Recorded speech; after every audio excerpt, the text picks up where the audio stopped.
감사합니다. 우리를 하나님의 자녀 삼아 주시고 이 교회를 통하여서 하나님의 영광스러운 존엄과 영광스러운 그 언약을 우리가 친히 맛보게 하여 주신 은혜를 진심으로 감사합니다. 오후 예배를 통하여 하나님의 귀한 살아계 계신 말씀을 통하여 우리한테 주시는 그런 교리들을 우리가 함께 살펴보려고 합니다.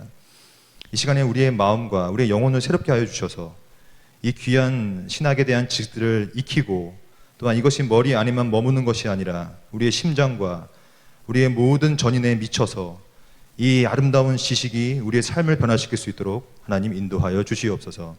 이 시간에 성령 하나님께서 오셔서 우리를 조명하시고 깨닫게 만들어 주시고 귀한 변화가 우리 마음속에 일어날 수 있도록 하나님 인도하여 주시옵소서. 이 모든 말씀 예수님 이름으로 기도드립니다. 아멘. 여러분 반갑습니다. 대단히 많이 오셨다고 전 들었어요. 목사님 통하여. 원래는 이 코로나 전보다 많이는 못 오셨지만 그래도 거기에 준할 정도로 많은 인원이 오셔서 제가 감사드리고요. 오늘부터 우리가 오늘과 다다음 주에 걸쳐서 아주 중요한 개념인 인간은 무엇이고 예수님은 누구신가에 대해서 보려고 해요. 그래서 여러분들이 지금 이제 뭘 가져야 되냐면 먼저 여러분들의 의지를 새롭게 해야 됩니다. 의지. 이게 제일 중요해요. 그 의지는 어떤 의지냐면 지금 이 시간이 2시인데 이제 졸리는 시간이거든요. 그래서 여러분들이 의지를 졸고 싶다라는 의지를 가지면 바로 좁니다. 그래서 여러분들은 어떻게 바꿔야 되냐면 우리가 이제 인간론 시간이니까 제가 일부러 이 말씀 드리는 거예요. 영혼이라는 게 있어요. 영혼. 우리 모두 다 영혼을 갖고 있습니다. 그것이 인간인데 그 영혼의 기능 중에 너무 아름다운 것이 하나 있는데 그것이 바로 의지예요. 그래서 내가 오늘 한번 들어보겠나 라는 의지, 또한 내가 뭔가를 오늘 배우고 가리라, 그리고 이 지식이 내 삶을 변화시킬 수 있으리라 라는 의지를 품고 시작하는 것과 그렇지 않은 거는요 천차만별의 차이가 납니다. 사랑하는 성도님들, 의지가 있습니까? 네, 그 의지를 갖는 것은 되게 중요해요. 그래서 오늘은 길어봤자 1시간에서 1시간 반인데요, 우리 인간이 뭔지를 제가 좀 정리를 하려고 합니다. 이 강의안이 있는데 이 강의안에 매이지는 않을게요. 왜냐하면 이것을 매이면 또 여러분들은 졸게 됩니다. 신학교가 아니니까. 그래서 제가 이 강의안의 핵심 내용들을 이 칠판의 강의를 좀 칠필기를 하면서 좀 말씀을 드릴게요. 근데 우리가 지금 제가 볼 때 이미 이제 한 타임이 끝났고 이번에 인간론, 기독론 하고 그 다음에 이렇게 이어지고 있거든요. 맞죠? 그래서 3월, 5월, 6월, 7월 맞죠? 그렇게 이어지고 있는데 즉 우리는 하나님이 누구신가에 대한 신학 지식을 배우려고 앉아 있는 거예요. 그렇게 할 때 우리가 필요한 게 뭐냐면요, 내비게이션을 찍는 게 제일 중요해요. 즉 여러분들이 이 시간에 앉아서 뭘 하실 거냐면 찍는 내비게이션 그 목적지를 따라가야 되는 거거든요. 그래서 제가 여러분들이 지금 어디로 가고 있는가를 먼저 좀 찍어 보겠습니다. 그래서 과연 이것이 얼마나 중요하고 이 내비게이션이라는 목적지에서 하나님께서 우리한테 뭘 말씀하고 싶으신가, 이 내용을 먼저 보도록 하겠습니다. 지금 여러분들은 뭘 하고 있냐면 조직신학이라는 걸 하고 있어요. 조직신학. 이 조직신학이 뭔지를 잠시 말씀드릴게요. 어떤 분들은 이렇게 얘기해요. 아니 목사님, 저는 이 말씀을 듣는 건, 설교 듣는 건 너무 좋은데 재밌는데 신학 공부는 싫어요. 여러분 이게 맞는 말일까요? 틀린 말일까요? 말씀 듣는 건 좋은데 신학이 싫다. 이거는 잘못된 말입니다. 왜냐하면 신학은 뭐냐면 쉽게 말하면 하나님에 대한 학문이에요. 하나님이 누구신가, 더 구체적으로 말하면 하나님의 지식이라는 것입니다. 하나님에 대한 지식. 하나님이 누구시고 그리고 그분이 무슨 일을 하시는가. 여러분들은 이미 제가 아까 오다가 엘리베이터를 봤는데 거기 보니까 신론, 이미 김광열 교수님 통하여 이걸 다 배우셨더라고요.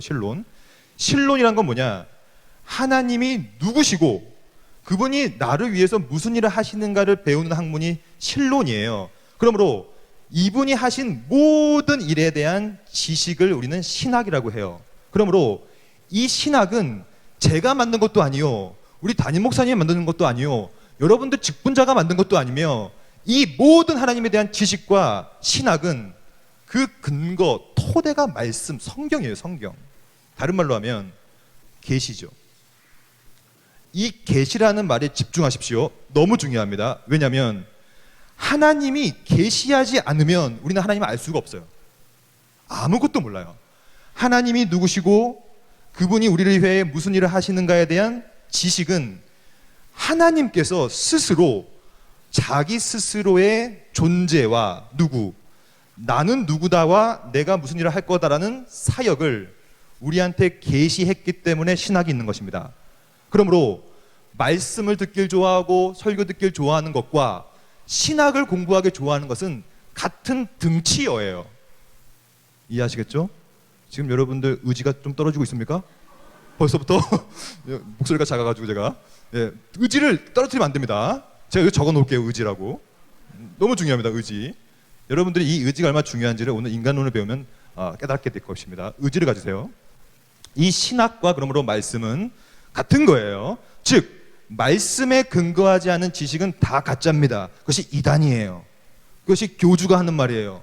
지금 얼마나 혼란스럽습니까? 교리가. 왜 그러냐면 말씀으로 계시된 것만 신학이지만 많은 교주들은 자기 말을 하거든요. 내가 계시했다고 하고 내가 뭔가 음성을 들었다고 얘기하고 잘못된 것입니다.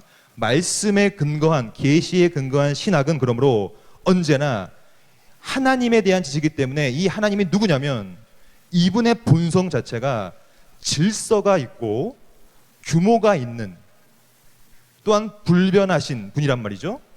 그러면 이것을 한마디로 질서, 규모, 불변을 한마디로 요약 정리하면 이게 바로 체계입니다. 체계.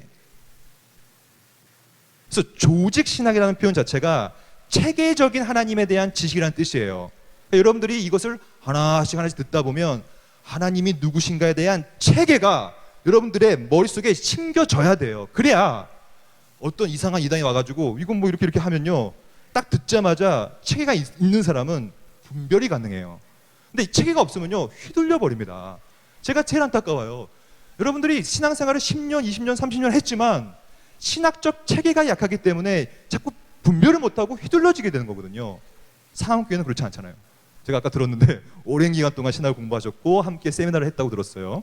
그만큼 여러분들의 사상 체계 가운데 신학이라는 체계가 이미 들어와 있는 것이고, 이 체계는 많은 역사 속에서, 교회 역사 속에서 총 7개의 체계로 구성을 했습니다.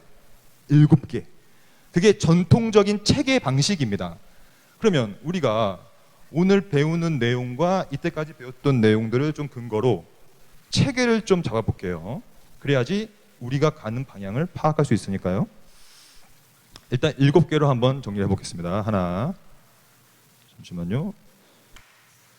하나, 둘, 셋, 넷, 다섯, 여섯, 일곱. 이렇게 7개가 있는 것입니다. 이거는 순서가 있어요. 순서. 체계적으로 질서와 규모이기 때문에 그렇습니다. 일단 처음 지식의 체계는 뭐라고 하냐면 서론이라고 해요. 서론. 서론을 다른 말로 하면 성경론이라고 합니다. 성경론. 즉 신학의 시작은 성경이라는 얘기예요. 말씀이라는 얘기고 계시라는 얘기예요. 계시. 다시 말씀드립니다. 너무 중요하기 때문이에요. 우리는 반드시 이러한 계시에 의존해야 돼요. 그러니까 계시가 말하고 있지 않은 지식은 잘못된 지식입니다. 그래서 시작이 서론은 언제나 성경이에요. 성경은 크게 계시론이라는 게 있어요. 계시론. 그럼 이게 뭔지를 잠시 설명드릴게요. 왜냐하면 우리가 이제 쭉 가야 되니까 저기까지. 계시론인 건 뭐냐면 간단한 겁니다. 하나님이 계십니다. 하나님이 계시고, 하나님은 여러분 아시다시피 원래 홀로 계셨죠. 영원 전부터 삼위일체로 계셨죠. 근데 그 하나님께서 뭘 하시냐면 언제나 작정을 하세요. 작정. 쉽게 말하면 계획을 세웁니다. 지금 상암교회 지금 오후 예배, 차양 예배 때 다 모여 계신데 여러분 왜 모여 계시냐면 영원 전에 하나님께서 이미 이 모임을 계획하셨기 때문에 있는 것이지, 그 계획과 동떨어진 채 일이 벌어질 수는 없는 거예요.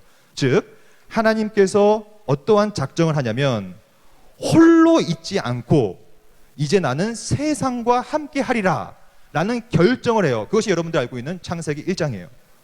창세기 1장의 내용은 원래는 아무것도 없었어요. 삼위일체 하나님만 계셨어요.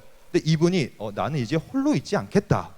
나는 세상을 만들어서 그 세상과 함께 있을 것이라는 작정을 시작해요. 그러면 그 작정은 어떻게 되느냐? 반드시 실행됩니다. 이게 이제 서론에서 중요한 개념이에요. 실행되면 어떻게 되냐면 드디어 세상이 만들어지죠. 세상. 그리고 이 세상 가운데 아주 이 세상의 만물의 영장인 인간을 창조합니다. 인간. 그래서 인간을 만든 이유는, 여러분과 저를 만든 이유는 특별한 이유예요. 즉 나는 홀로 있지 않고 나는 세상과 더불어 그 세상을 다스릴 인간과 함께 있을 것이라는 아주 복된 결정이었어요. 지금 아무도 감격적이지 않고 있는데 여러분 이거 되게 감격적인 것입니다. 왜냐? 홀로 있지 않고 하나님은요 우리와 함께 하는 결정을 하시고 우리를 특별한 목적에 의해서 만드신 거예요. 혹시 여러분들 가운데 스스로를 비하하고 자존감이 사라지고 나는 별거 아니다, 혹시 이런 생각 갖고 있는 분이 있으십니까? 신자는 안 돼요. 그렇게 생각하면. 신자들은 하나님을 아는, 하나님에 대한 지식을 갖고 있는 사람이기 때문에 우리 인간들이 얼마나 하나님한테 특별한 존재인지, 원래 홀로 계셨지만 홀로 있지 않는 계획을 하시고 세상과 인간을 창조하죠. 그러면 여기서 중요한 거 하나 말씀드릴게요. 중요한 거는 언제나 빨간색으로, 여러분 그래서 잘 보세요. 빨간 거로 따라가 보십시오. 이 하나님께서 세상과 인간을 만드시고 이제 뭐 하시냐면, 가만히 있지 않아요. 하나님은 뭐 하시냐면 드디어 계시를 합니다. 이 계시를 다른 말로 하면 드러내심이라는 표현이 등장하죠. 계시는 드러내는 거예요. 뭘 드러내냐면 두 가지를 드러낸다고 제가 아까 말씀드렸죠. 첫째는 하나님이 누구냐, 나는 누구다, 존재를 드러내죠. 두 번째는 나는 무슨 일을 하는 자야, 사역을 드러냅니다. 그래서 여러분과 저는, 이거 정리해 보겠습니다. 깔끔하게 잘 보세요. 인간은 세상에 더불어 함께 살고 있는데 우리가 하나님을 아는 것이 지식이요 신학이고 말씀이라면 어떻게 알 수 있느냐의 문제예요. 우리는 죽었다 깨도 하나님을 알 수가 없어요. 왜 알 수 있냐면 이분께서 자기의 존재와 사역을 우리한테 계시하셨기 때문에 아는 거예요. 그러므로 여러분들이 하나님을 알고 싶으십니까? 호세아 선지자를 잘 읽어보세요. 힘써 여호와를 알라. 우리가 할 일은 뭐냐면 여러분, 하나님을 아는데 힘을 쓰는 거예요. 이 힘을 쓰는데 중요한 게 있습니다. 방식이 중요해요.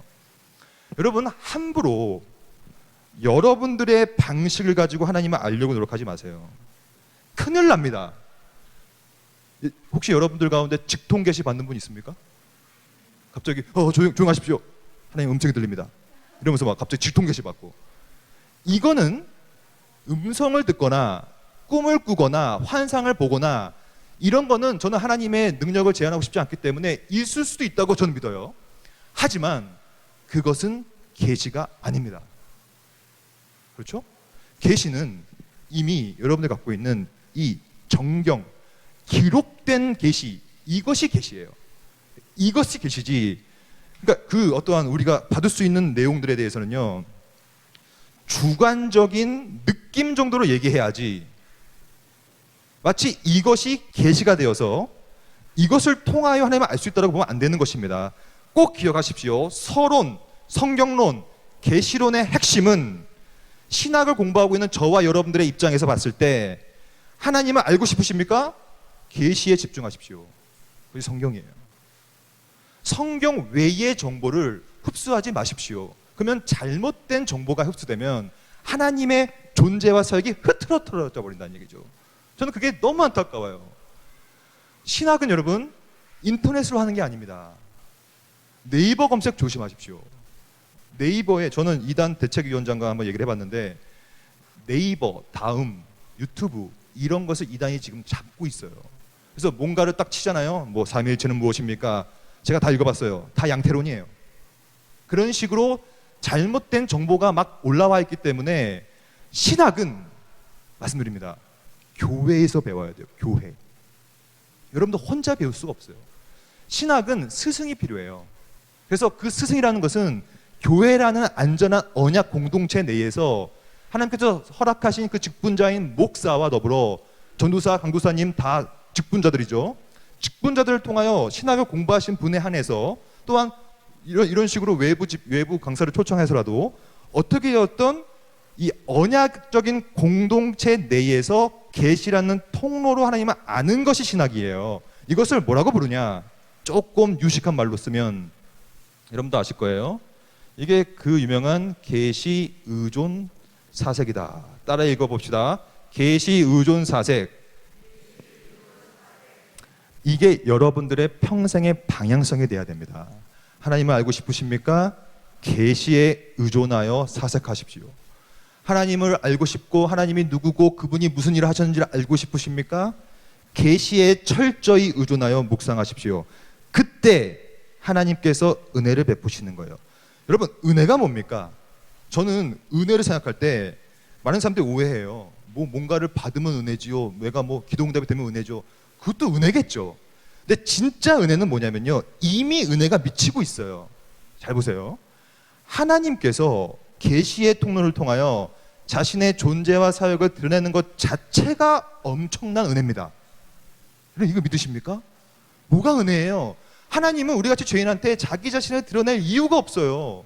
근데 하나님께서는 자기를 드러내는 결정을 하시고 심지어는 삼위의 두 번째 위격인 그리스도를 우리한테 보내심으로, 그 은혜의 결정체를 보내심으로 우리를 구원하시는 것 그 자체가 계시의 결정체, 그리스도 그 자체란 말이에요. 요한복음 1장을 읽어보십시오. 그것이 그 말씀이에요. 그것이 그 계시입니다.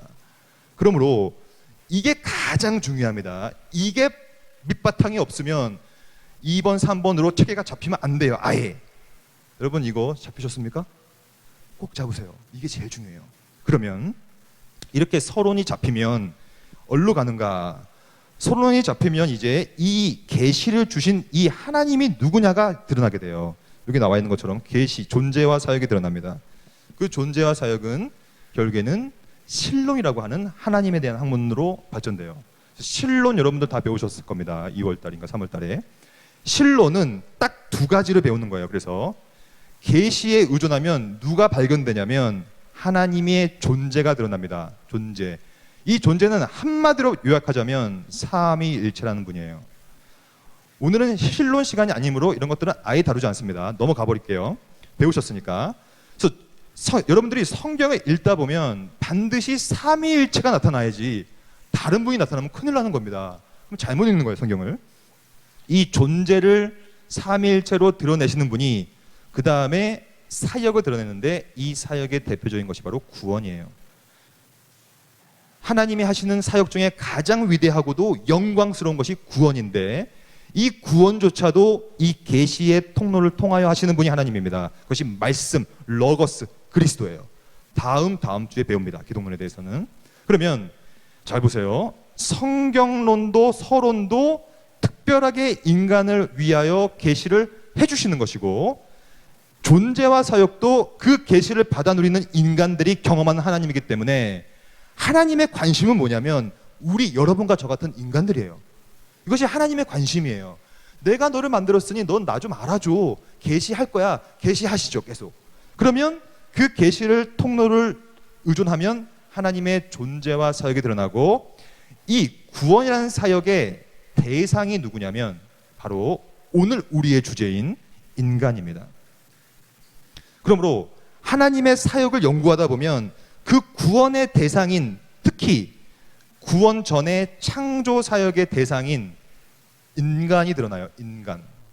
그러므로 체계적으로 봤을 때 서론 다음에 신론이 오고 여러분들은 신론까지 공부하셨고 오늘은 그래서 인간론을 공부하게 되는 거예요. 하나님께서 자기 자신을 드러냈고 인간을 통하여 하나님의 사역과 존재를 드러내고 있다. 그러면 오늘 배울 수 있는 이 인간론은 어떻게 구성되는가? 똑같습니다. 두 가지예요. 즉 인간의 존재 그리고 본성이라고 해요. 이걸. 이게 한마디로 말하면 뭐냐면 영혼입니다. 그리고 이 영혼이 가진 아주 위대한 어떠한 이 특성 가운데가 하나가 바로 요 의지거든요. 그러니까 우리가 좀 이따 인간에 있어서의 영혼이 뭔지를 배울 거예요. 즉 인간 존재의 본성을 배우고요. 그 다음에 너무 안타까운 일이 벌어지죠. 이 인간의 영혼과 본성이 어떻게 됩니까? 죄로 인해 타락하게 되죠. 그래서 인간론의 큰 두 가지 틀은 하나는 존재요, 본성이요. 또 하나는 바로 인죄론이라는 학문이에요. 인간의 죄에 대한 학문. 그래서 오늘은 이 두 가지를 집중할 것입니다. 인간의 죄는 뭐냐? 그러니까 잘 보세요. 지금 이 체계가, 조신학 체계가 인간이라는 독특한 어떤 하나의 본성에 의해서 지금 갈무리 되고 있는 것입니다. 인간한테 계시하시고, 인간이 하나님의 존재와 사역과 구원과 대상을 깨닫게 만들어 주시고, 그 인간 자체가 누구냐? 영혼을 가진, 하지만 그 영혼은 죄로 인해 타락하였고, 그러므로 여러분 여기까지 보면 인간이 타락했습니다. 그래서 누가 필요합니까? 누가 필요해요? 체계적으로 봤을 때 바로 인간이 죄를 졌기 때문에 네 번째 체계는 기독론이라는 것입니다. 기독론. 다음 주에 제가 또 이걸로 말씀드릴 거예요. 기독론이란 뜻은, 기독이란 뜻은 그리스도에 대한 한자어를 음차한 거예요. 이건 나중에 말씀드릴게요. 제가 다음 주에. 이 기독론을 다른 말로 하면 그리스도론이라고 합니다. 왜냐? 인간이 죄를 지었기 때문에 그리스도가 올 수밖에 없었죠. 그러므로 그리스도, 기독론은 그가지 똑같아요. 두 가지예요. 그리스도의 존재가 누구냐, 그리고 그분의 사역이 무엇이냐. 그러면 잠시 맛보기로 이분의 존재를 한마디로 좀 어려운 표현 하나 쓰겠습니다. 신, 인, 양, 성, 위격적 연합이다 라고만 외우시면 돼요. 여러분들, 이거는 뭔지를 다다음 주에 말씀드리겠습니다. 신성과 인성의 양성이 위격적으로 연합되어 있다는 존재입니다. 이게 정통교리예요. 이것이 정확한 겁니다. 여러분, 다른 얘기하면 기독론 이단이 됩니다. 신인이 섞인다거나 분리된다거나 아닙니다. 이거 좀 이따 배울 거예요. 나중에. 사역은 뭐냐면 속죄입니다. 그리스도가 하신 일 중에 가장 중요한 사역이 바로 속죄 사역이에요. 그러므로 기독론은 존재론과 사역, 속죄론으로 나뉩니다. 다음 주에 배우게 될 거예요. 근데 잘 보세요. 이 서론, 신론, 인간론, 기독론을 관통하는 대상이 하나 있는데 그것이 누구냐? 인간이에요. 인간. 그러니까 여러분들을 위한 하나님의 관심과 사랑과 생각이 얼마나 깊냐면 이 모든 주제를 다 인간이 관통시킵니다. 이분도 인간을 구원하기 위해서 인성을 입은 거거든요. 만약에 그리스도께서 고양이를 구원시키려면 고양이 옷을 입고 오셨겠죠. 근데 그리스도는 고양이의 옷을 입지 않고 인간의 옷을, 인성, 즉 육신을 입고 우리 가운데 거하심에, 요한복음 1장에 잘 나오죠. 그러므로 이 네 가지 체계 가운데 끊임없이 인간이라는 독특한 존재가 관통되고 있고요. 이 속죄 사역의 결과가 뭡니까? 속죄 받으면 우리가 어떻게 돼요? 구원받게 됩니다. 그래서 구원론이라는 다섯 번째 체계가 등장하게 돼요. 이건 제가 아까 보니까 박용든 교수님이 하시는 것 같은데, 이 구원론은 크게 또 여러 가지의 순서들이 있는데 이미 다 나중에 배우실 거지만 간단히 말씀드리면 언제나 구원은 선택에서 시작돼요. 이 선택의 대상도 인간입니다. 저와 여러분들을 선택하는 거예요. 다른 걸 선택하는 게 아니라 선택받은 자들한테 불러요. 그게 부르심입니다. 하나님께서는 우리를 불러요. 부르시면 어떤 일이 벌어지냐면 중생이 돼요. 중생. 거듭난다는 얘기죠. 다시 태어나는 거예요. 우리가, 인간이. 그리고 중생되면 회심을 하게 되는데, 회심은 크게 두 가지가 있어요. 회개가 있고 믿음이 있죠. 회개와 믿음의 역사가 회심입니다. 그래서 회개를 하게 되고 내가 죄인임을 느끼고 믿음을 가지고 이 믿음으로 소위 이신칭의, 칭의가 되는 것입니다. 칭의가 되면 드디어 양자가 되죠. 입양된다는 얘기예요. 갈라디아서 4장 잘 보십시오. 이게 딱 나옵니다. 의롭게 돼야만 양자의 영을 받아요. 양자 될 때만이 성화의 거룩한 삶을 살게 되고, 현재 여러분들은 견인의 은혜를 받고 있죠. 견디고 인내하는 거예요. 그 다음에 마지막으로 영화까지 가는 것입니다. 이게 구원론이에요. 이 모든 구원의 순서의 대상은 다 인간. 이미 여기서부터 우리를 만드신 이 인간, 아주 이 하나님의 관심은 인간이에요. 인간. 내가 너와 함께 할 거야. 이 모든 일이 어떻게 벌어지냐? 이 모든 구원의 순서는 기독론, 즉 그리스도와 연합함으로 일어납니다. 연합. 우리와 그리스도가 함께 연합하게 되는 것이죠. 그러면 우리가 이제 구원론은 아니니까 여기까지 보면요, 영화까지 우리는 쭉 가기 때문에 이 영화가 된다는 얘기는, 즉 구원받았다는 얘기는 그 구원받은 사람들이 모이면 바로 교회가 됩니다. 그러니까 교회로는 구원받은 신자들이, 즉 이것을 뭐라고 부르냐면 윌리엄 펌킨스라는 청교도 신학자는 이것을 황금사슬이라고 했어요. 황금사슬. 사슬처럼 엮여 있어요. 이 엮여 있는 저와 여러분들이 바로 신자, 그 모임이 교회예요. 여러분들 이 상암교회는 그러므로 황금사슬로 쫙 묶여있는 공동체, 그것을 뭐라고 부르냐?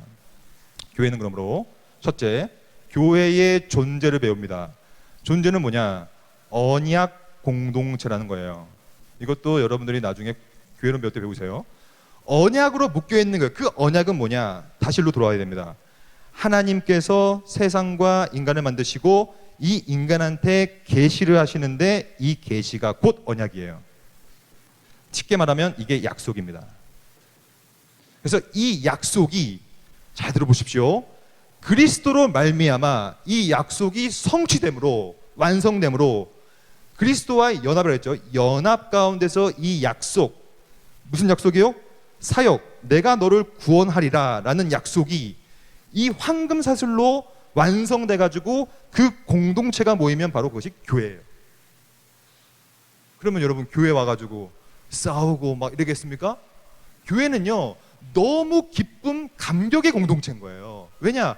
내가 한 건 아무것도 없는데 그리스도께서 자기 몸을 찢어서 우리를 이 황금사슬에 넣으셨기 때문에 교회는 언제나 하나님의 언약을 지향하고, 그래서 제가 아까 시작 기도할 때 뭐라고 기도했냐면 언약 공동체의 교회 이런 얘기를 썼거든요. 일부러 썼어요. 왜냐?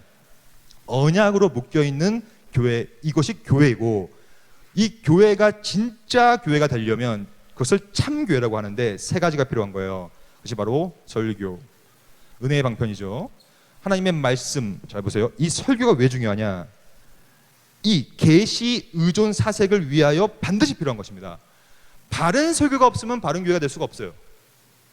그래서 여러분들이 이 참 좋은 교회 오신 거예요. 바른 설교가 있는 이 상암교회. 그래서 이 설교의 참됨이 교회의 참됨을 증거하고, 두 번째, 성례가 참돼야 됩니다. 성례는 두 가지죠. 성찬과 세례. 라는 이 은혜의 방편, 즉 이것을 뭐라고 부르냐면 은혜의 방편이라고 그래요. 방편은 뭡니까? 수단이에요. 은혜를 받는 수단. 그래서 우리가 한마디로 말하면 설교는 보이지 않는 말씀을 받는 시간이고요. 왜냐하면 말은 보이지 않으니까요. 듣는 거니까요. 성례는 보이는 말씀을 직접 보고 내가 경험하고 참여하는 순간, 이것이 필요한 거예요. 교회는. 왜 필요하냐? 보이지 않는 말씀, 보이는 말씀, 말씀이 언약이요, 이 언약이 그리스도요, 그리스도와 연합되어야만 우리는 구원을 받고 죄가 해결되고 지금 소급되고 있죠. 끝까지. 그래야요 그가 계시한 이유와 그 언약의 내용의 성취를 그때 발견할 수 있는 것입니다. 여러분들은 교회에서 뭘 발견하십니까? 교회는 얼마나 하나님께서 그리스도를 통하여 우리한테 어떠한 언약을 성취하셨는가를 계속 맛보는 거예요. 얼마나 감격적입니까? 저는 교회가 너무 좋아요. 너무 감격적이에요. 교회는. 왜냐하면 교회 안에서 설교가 선포되어질 때 하나님의 그 언약 말씀이 나의 것이 되고요, 그리고 그 성취가 직접 성찬과 세례를 바라봄으로 내가 직접 그것도 경험하게 된다는 얘기예요. 그래서 마치 이 처음으로 돌아가서 하나님께서 마치 나를 향하여 말씀하시고 자기를 드러내시고 내가 너를 사랑한다, 내가 너를 아낀다 라는 것을 언약 공동체 안에서 경험해야만 그것이 교회인 것입니다. 그러면 여기까지 보면요 이제 다 좋은데, 문제는 이 모든 내용이 이 인죄라는, 죄라는 엄청난 압도적인 힘에 의하여 다 왜곡돼 버렸어요.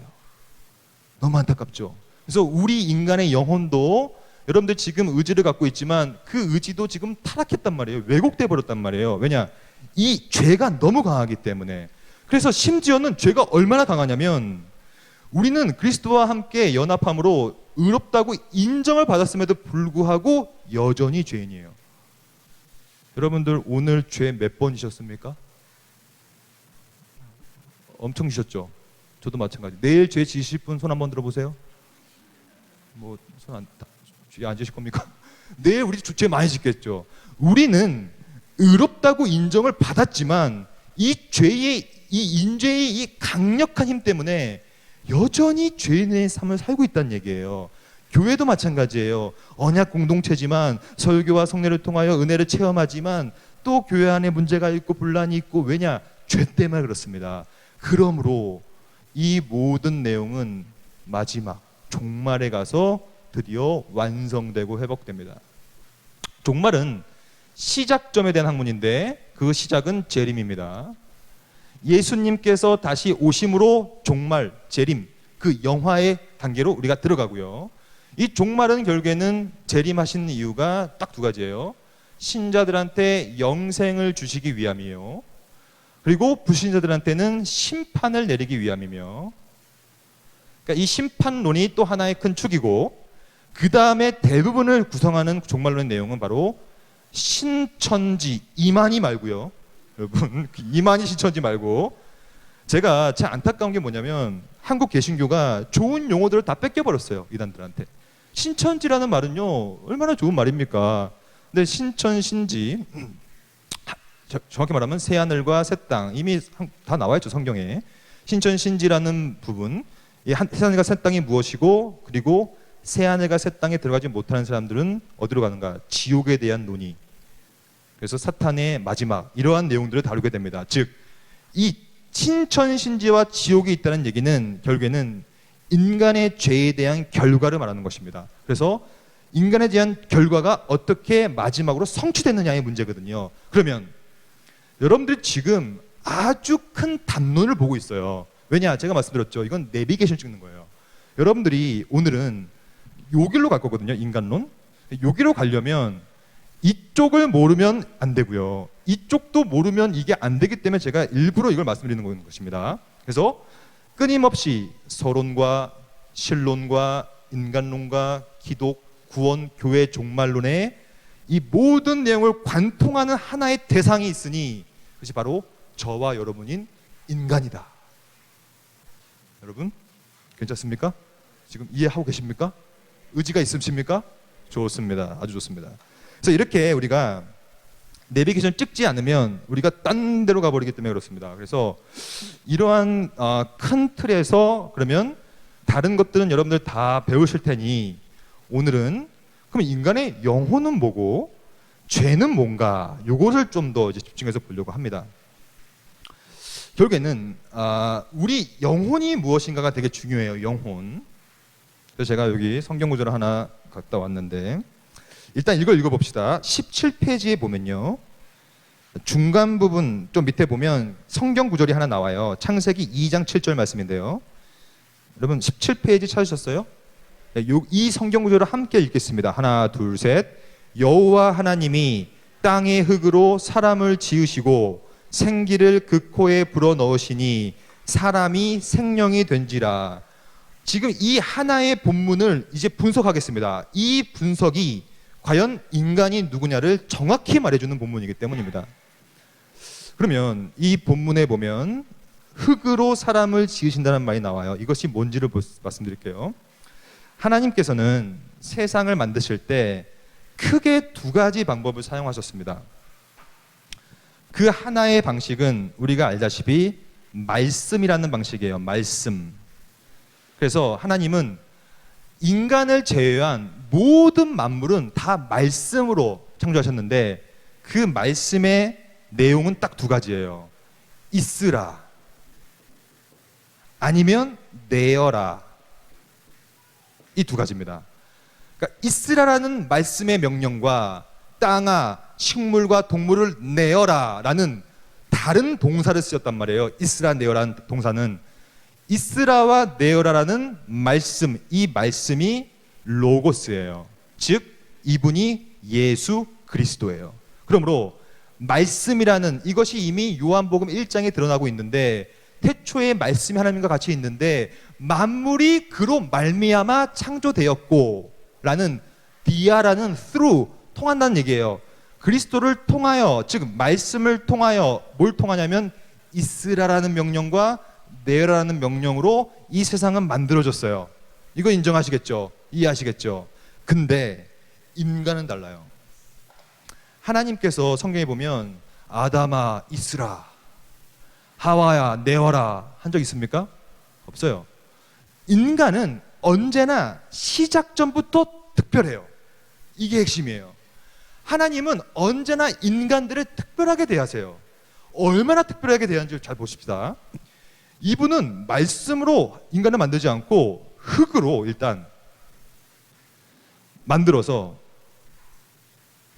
여기 우리가 읽은 것처럼 흙으로 만들어서 거기다가 뭘 집어넣습니까? 생기. 이게 핵심이에요, 여러분. 생기. 그럼 이 생기는 뭐냐? 이 생기는 헬라어로 표현하자면 theopneustos라고 쓰는데, theo 하나님, theos, pneustos 숨, 하나님의 숨이에요. 숨. 하나님 자신이 말씀으로 한 게 아니라 숨을 부어넣어가지고 하나님의 생기, 숨을 집어넣어 준 건데, 성경에 보면 하나님의 숨과 영은 언제나 삼위일체의 세 번째 위격인 성령 하나님과 연결됩니다. 성령 하나님. 그래서 성령 하나님의 숨, 즉 이것을 다른 말로 하면, 이 생기를 또 다르게 표현하면 이것이 바로 하나님의 형상이다라는 얘기예요. 그러므로 잘 보세요. 오로지 인간만, 즉 저와 여러분만 하나님의 형상, 생기를 불어넣음 받았기 때문에 우리만 하나님의 형상을 갖고 있어요. 왜냐? 숨이 들어왔으니까. 이 하나님의 형상이 어디에 있느냐로 신학자들은 논쟁을 했어요. 그 중에 하나의 결론이 뭐냐? 우리가 따르고 있는 존 칼빈이라는 선생님이 있습니다. 존 칼빈의 글을 읽어보면 하나님의 형상이 어디 있느냐 이것저것 얘기하다가 바로 어디 있다? 영혼에 있다. 이게 칼빈의 가르침입니다. 즉 하나님의 형상은 숨으로 우리한테 들어왔는데, 이 하나님의 형상이 위치하는, 소위 칼빈은 뭐라고 썼냐면 좌소다. 좌소, 거하는 장소. 하나님의 형상이 거하는 장소를 여러분과 제가 갖고 있는 그 영혼. 질문 드리겠습니다. 여러분들 반려견을 키우십니까? 여러분들이 키우고 있는 그 반려견에는 영혼이 있어요? 없어요? 없습니다. 저는 유학할 때 동물 신학자들과 싸웠거든요. 동물 신학이라는 게 있습니다. 미국 사람들은 동물들을 자기 가족으로 알거든요. 그래서 개가 죽으면요 거의 자기 할아버지가 죽은 것처럼 울어요. 그만큼 가족이니까. 그래서 그러한 이 반려견을 좋아하는 그 문화 가운데서는 언제나 동물 신학이 싹터요. 즉 그 동물도 영혼이 있고, 그 동물도 천국에 갈 수 있고, 그 동물도 지옥에 갈 수 있다라고 믿는 거예요. 그래서 실제로 어떤 교회 갔더니 앞에 뭐라고 적혀 있냐면 여기는 동물들을 위한 자리입니다. 그래서 동물들한테 복음을 전해요. 동물들한테 회심시키는 거예요. 왜냐? 동물 시간의 근거는 뭐냐면 동물들도 하나님의 형상과 영혼이라는 좌소가 있다는 개념이기 때문에 그래요. 근데 저는 이거는 절대 안 된다는 입장이에요. 왜냐? 성경이 그렇게 얘기하고 있지 않습니다. 아까 제가 말씀드렸죠. 우리가 신학을 하는 이유는 계시에 의존하기 위함이지 내가 원하는 걸 만들기 위함이 아니기 때문이에요. 저도 우리 집 강아지가 천국 갔으면 좋겠어요. 뭐 그렇잖아요. 네, 우리 강아지인데. 근데 그렇게 안 되는 거예요. 계시에 의존하다 보면. 계시는 말합니다. 이 세상은 말씀으로 동물도 내어라, 땅아 내어라, 있으라, 이 말씀으로 창조되었지, 한 번도 성경에서 하나님께서 동물들한테 theopneustos 숨을 넣었다는 얘기가 없어요. 하나님의 형상을 그래서 뭐라고 쓰냐면 영혼이라고 쓰면서 바로 하나님의 형상을 인간만, 이건 전문 용어인데 기억하십시오. 영혼이 있는 인간만 하나님의 형상을 담지한다. 즉 영어로 하면 bear라는 소리는 우리가 품고 있다는 얘기예요. 담지하고 있다. 그래서 우리는 하나님의 형상 이마고 데이를 bearer라고 하는데 담지자라는 것이죠. 그러니까 어떠한 자연 만물도 하나님의 형상을 담지하고 있지는 않아요. 그래서 중세에 아주 유명한 신학자였던 토마스 어콰이나스라는 분이 있어요. 토마스 어콰이나스는 뭐라고 불렀냐면 우리 인간들만 하나님의 형상을 이 생기 때문에 담지하고 있으며, 그러면 이 자연 만물은 하나님의 형상이 없는 거냐?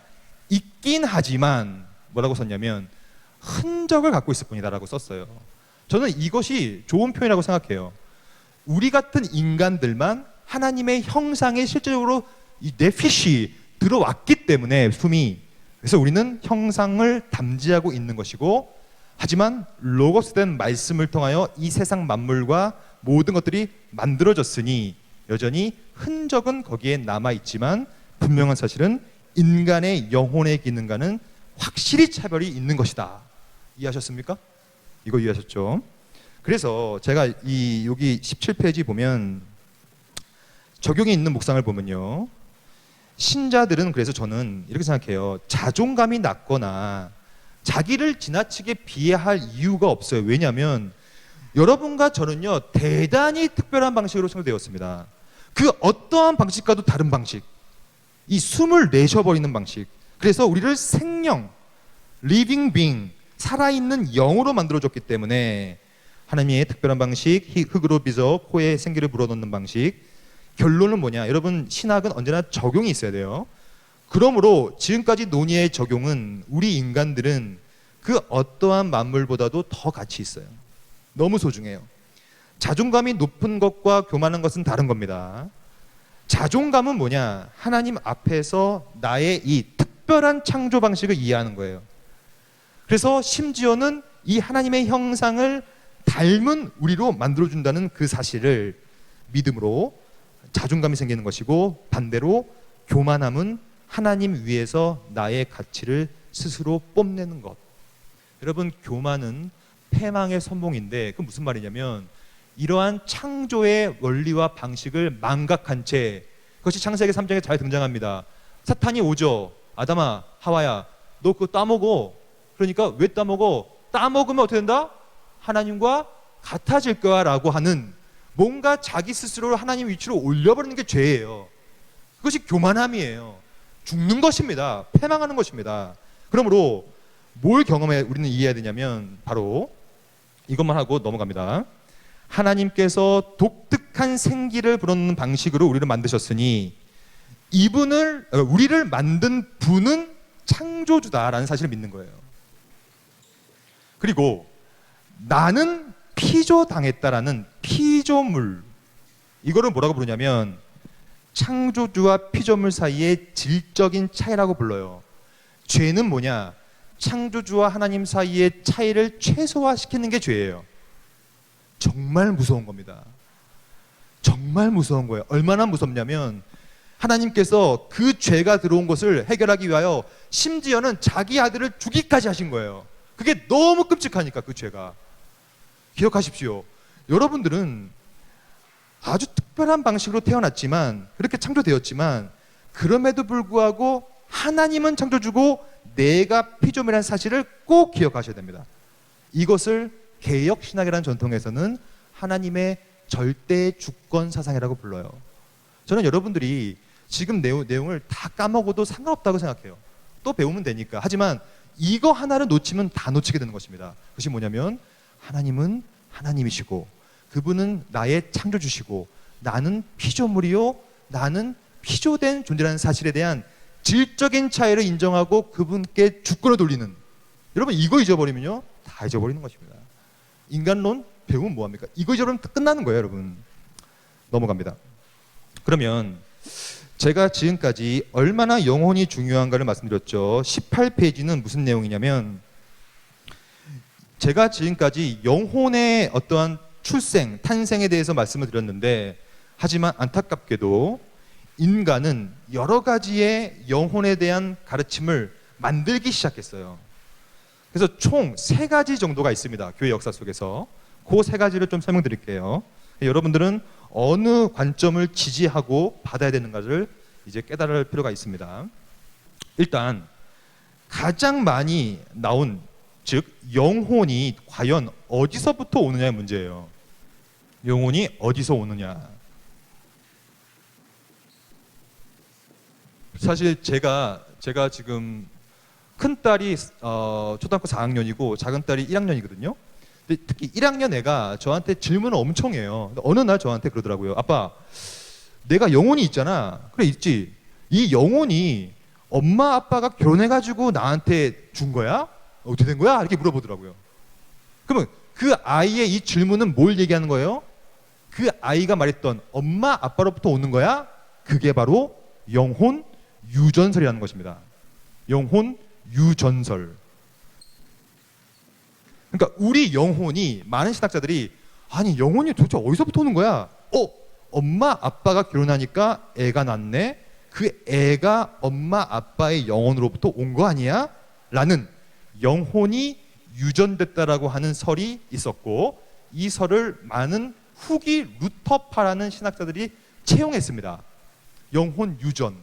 근데 이 영혼 유전은 왜 말을 하냐면, 가장 좋은 하나의 학설이 뭐냐, 우리의 죄가 어디서부터 오느냐를 결정하기 위하여 이것이 꽤 유용했기 때문이에요.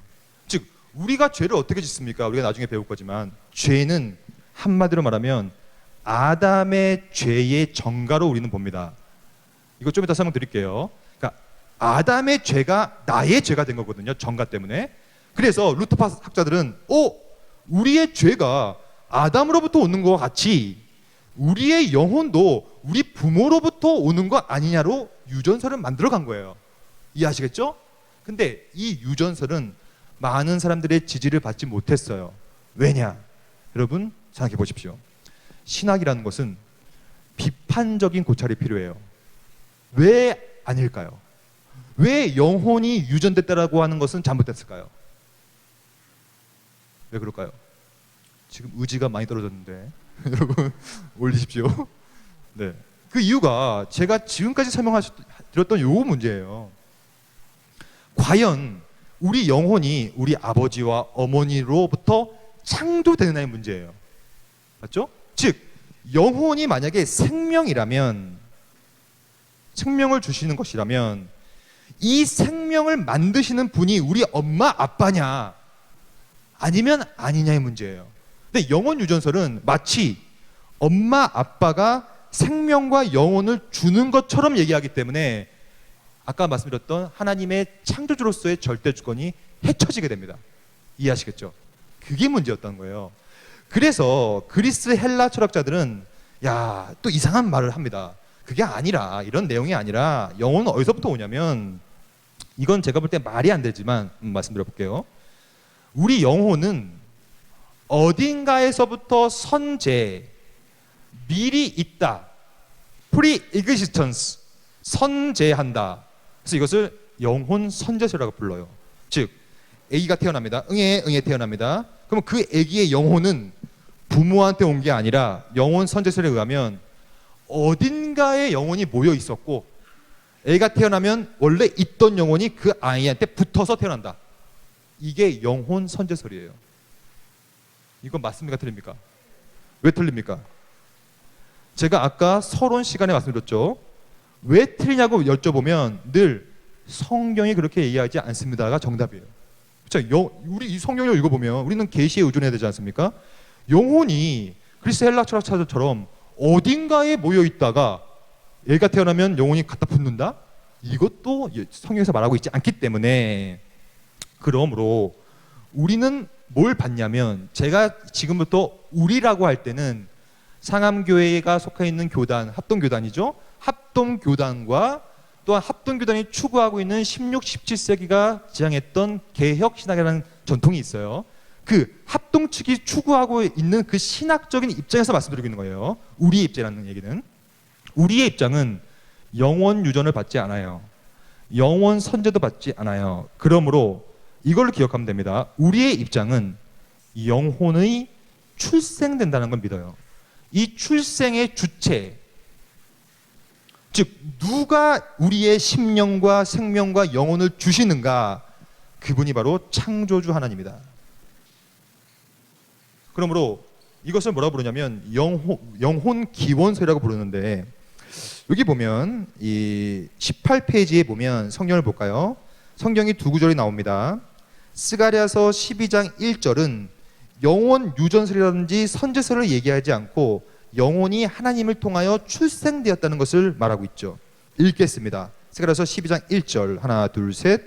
이스라엘에 관한 여호와의 경고의 말씀이라. 여호와 곧 하늘을 펴시며 땅에 터를 세우시며 사람 안에 심령을 지으신 이가 이르시되. 여기서 사람 안에 심령을 지었다는 것은 누굽니까?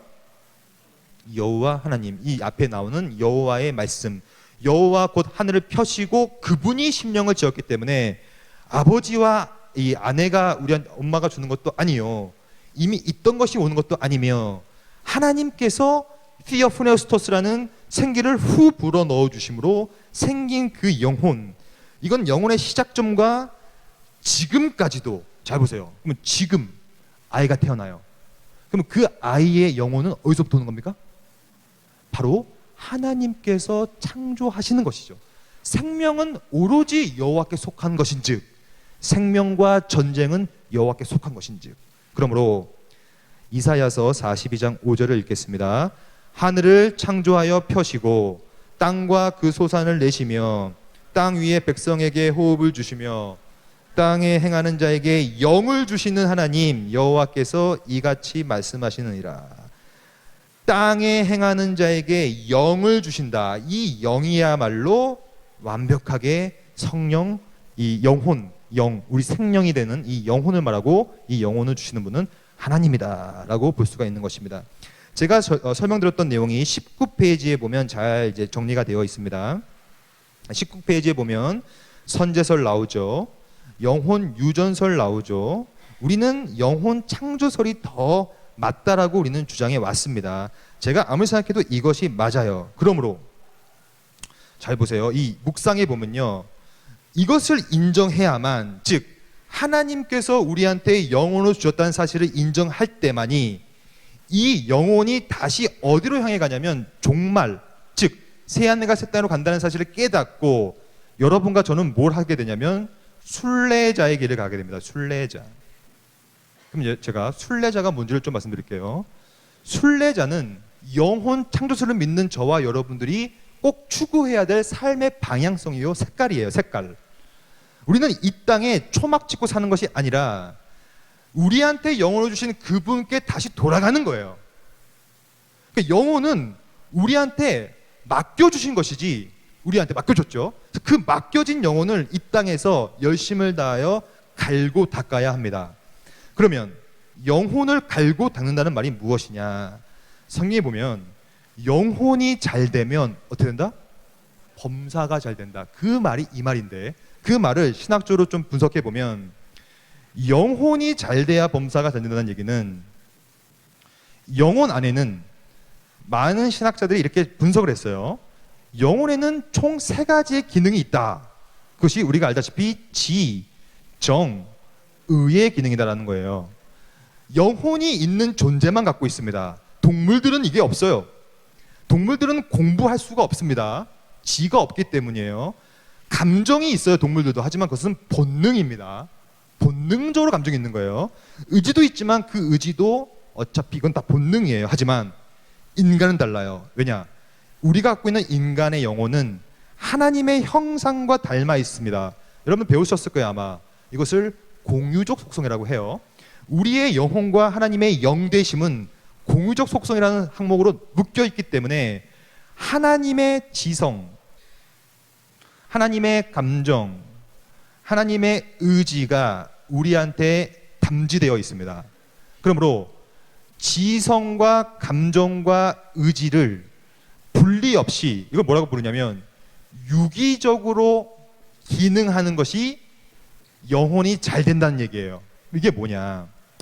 저는 여러분들이 왜 이 자리에 앉아 계시냐면 저는 그렇게 생각해요. 이 졸린 시간에 굳이 여기 앉아서 지금 이거를 지금 듣고 있는 이유는 뭐냐? 딴 거 없어요. 하나님을 지성을 통하여 알고 싶기 때문이에요. 그렇죠? 그래서 하나님을 아는 거예요. 이거는 인간만 할 수 있는 독특한 기능입니다. 너무 특권. 그러면 여러분 잘 보세요. 하나님을 안다는 얘기는 또 말씀드리지만 하나님의 존재와 사역을 아는 거예요. 그러면 저는요, 하나님에 대해서 공부를 하면 할수록, 연구를 하면 할수록, 논문을 쓰면 쓸수록 하나님이 얼마나 영광스럽고 하나님이 얼마나 위대하고 그분의 성품이 얼마나 대단한지를 느껴요. 그리고 그분이 얼마나 놀라운 일을 나를 위하여 하셨는가를 느끼게 되면 어떻게 됩니까? 이제 그를 알면 알수록 그를 사랑할 수밖에 없게 돼요. 즉, 저는 여러분들한테 신학 지상주의, 주지주의 이런 걸 말하고 싶은 거 아니에요. 알미 중요한 이유는요, 제대로 알아야 내가 알고 있는 그 대상을 사랑할 수 있게 되는 것입니다. 여러분들은 아마 저는요 신앙생활 한 30년을 했는데 하나님을 사랑하지 않는 것처럼 생각돼요. 왜 이렇게 안 되죠? 왜 안 되는 줄 아십니까? 알미 없기 때문이에요. 여러분, 알미 되게 중요합니다. 왜냐? 로마서 10장 10절에 보면 우리는 들음에서 믿음이 나는 거예요. 들음. 구원도 지식이라는 하나님의 말씀에 대한 지식을 들어야 믿음이 나는 것인데, 그 믿음의 하나의 요소가 지성이요, 하나님이 누군가를 알고 그분이 나를 위해서 하신 일을 깨닫게 될 경우에는 하지 말라고 해도 그분을 사랑하는 거예요. 이게 순교자의 삶 아닙니까? 때려 죽인다고 해도 넌 너 죽여버릴 거야, 예수 믿으면. 그래도 하나님을 아니까 사랑하기 때문에 순교하는 거거든요. 그럼 순교는 어떻게 할 수 있느냐? 여러분, 사랑은 뭐예요? 사랑은 아는 것에서 시작하여서 감정이 충만해짐으로 반드시 의지를 품어서, 이거 영어로 하면 will to do, 뭔가를 행하는 의지예요. 행함. 그래서 행함이 없는 사랑과 행함이 없는 믿음은 다 죽은 거예요. 말로만 사랑한다? 거짓 사랑이에요. 언제나 우리의 영혼의 기능은 지성과 감정과 의지가 복합적으로 유기적으로 작용되는데, 하지만 순서는 있어요. 순서는 언제나 지가 우선이에요. 즉, 여러분들이 죽도록 교회를 봉사하고 뭔가를 열심히 아무리 해도 그 여러분들의 행함 때문에 하나님을 사랑하게 되고 하나님을 믿게 되고 하나님을 알게 된다는 것은, 그게 바울이 얘기했던 저주받는 복음입니다. 그것이 행위 구원이라는 거예요. 내가 뭔가를 했기 때문에 사랑이 생기고, 했기 때문에 믿음이 생겨서 이 믿음으로 구원에 이른다?